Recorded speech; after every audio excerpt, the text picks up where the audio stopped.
Might want to face that the other way. Yeah. Okay, let's face it the other way. Send them to the ground. Really? You think so? Oh, so it's slow and hard. All right. We'll just be supposed to say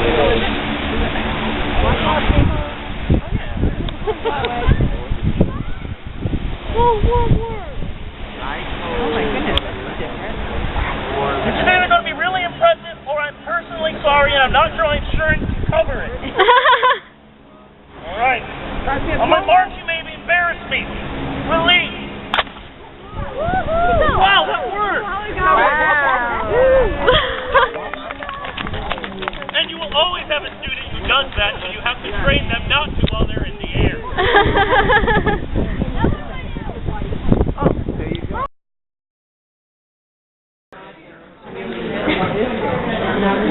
welcome back to Florida.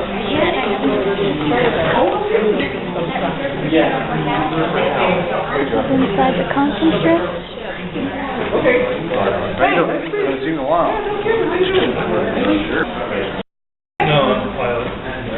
Well, good afternoon, good morning, good evening, and hello. I do it that way because we have folks watching on the internet from all around the world: Uruguay, Sweden, Finland, Slovenia, New Jersey, Spain. New Now, in Jersey. fairness, New Jersey is a foreign country.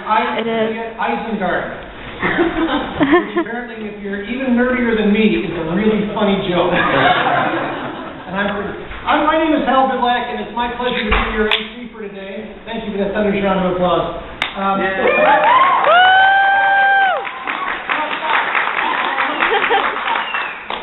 Well, please don't. People on the internet don't know that it's not continuing. No, sit down, please. Well, before I begin, let me do a couple of administrative announcements. Now, for students who are here for extra credit, please get a slip of paper from Professor Camp. Fill it in with the information, return it at the end of the presentation. I can't believe anybody be here for extra credit because it's going to be awfully interesting. So even if you're here for no credit, I think you should go to Dr. Camp, get his slip and fill it out. I'd like to, again, welcome you here to Carl Sagan Day. Please turn your cell phones into, well, if you have cell phones, turn them to vibrate. I was going to say cell phones and pagers. If you have a pager, get a light, people. It's sad. We have just a terrific set of speakers, and Carl Sagan, I think, would be very happy that we're here. Please raise your hand if you were a personal friend of Carl Sagan and are a MacArthur Genius Grant Award winner. We're very pleased to have the big celebrity in the room, Mr. James Randi, who deserves that thundering round of applause.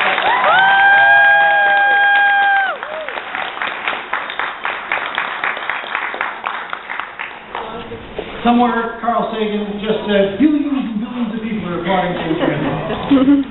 Actually, he never said that.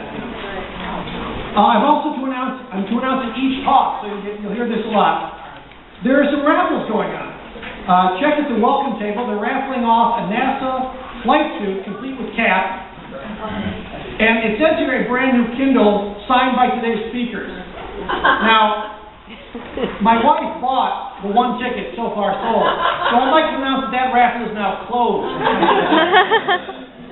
Also, copies of books and posters, and the winning tickets will be drawn later this afternoon, including the winning ticket that will go to my wife. Also tomorrow, there will be a 5K run, billions and billions of nanometers. Register at the outside table. On behalf of Jeanette Madej and all the folks who put this together, welcome to what I know is going to be a very interesting and informative afternoon.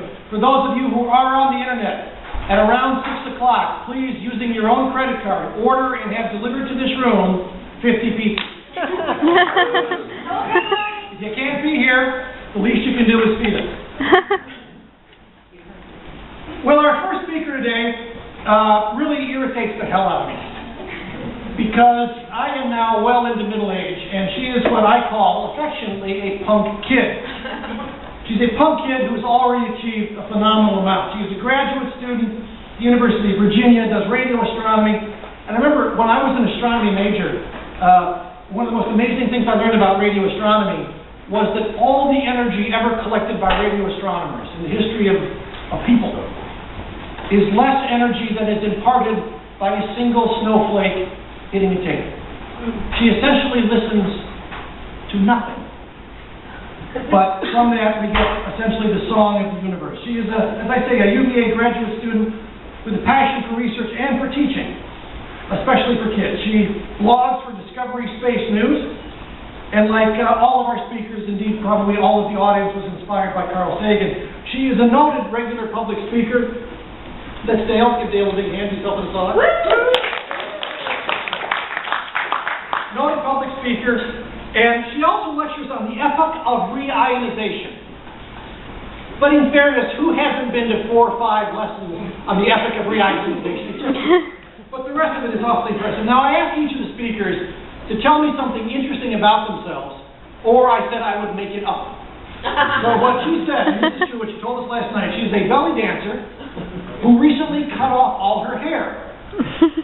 And she is also a brilliant communicator and science educator. Please welcome Nicole Giulici.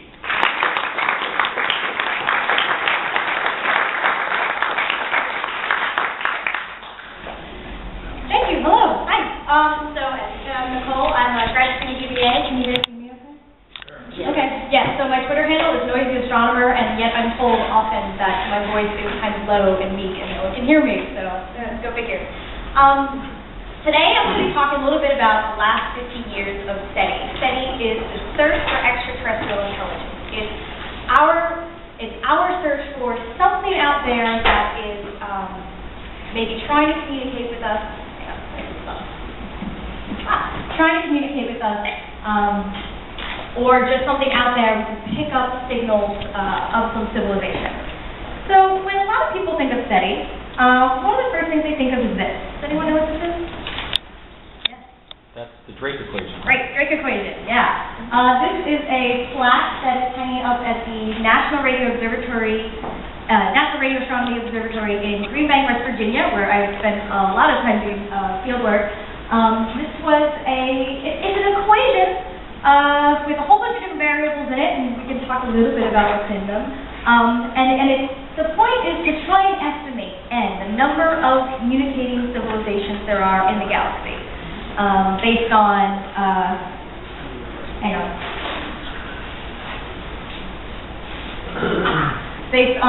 approximations, planets, number of planets that are like Earth, how many have life, how many have intelligence, all these different factors that could go into it. But I'm going to back up a little bit back to the Drake equation first. Frank Drake was the radio astronomer that did the first search for this extraterrestrial intelligence. But before he did that, a paper came out called Searching for Interstellar Communications by Coconey and Morrison. And it was the idea that, well, we can look for these, in the time when, radio astronomy was a new field, and they said, what's the optimum channel? What's the optimum frequency with which we can probe the universe and search for this signal? And so they were thinking about that. They didn't actually do any tests of it. Frank Drake was the first to do that. And I'm going to back up a little bit more even and say why. So what is radio astronomy? Because this is not the most intuitive thing when I say I'm an astronomer. People think, looking through a telescope, looking at stars, and that's not what I do. I use radio telescopes, which work a little bit differently. And of course, a lot of people think radio telescopes, they kind of think of this image. This is, of course, from the movie Contact. Very, very influential when I was younger. Jodie Foster listening for the signal of ET using the VLA. And so we associate radio with sound. We hear, we're going to listen to the radio. We associate it with sound. And it's not true. It's actually a type of light. But if you convert it into sound, you may hear something interesting in the case that she did in Contact. And despite the fact that it's a somewhat misleading picture, it seems to be very, very popular amongst young female radio astronomers to do this every time they visit the Very Large Array. When I was an undergrad, I did an internship out there, and we basically all said, we have to do this Jodie Foster poem. Okay, so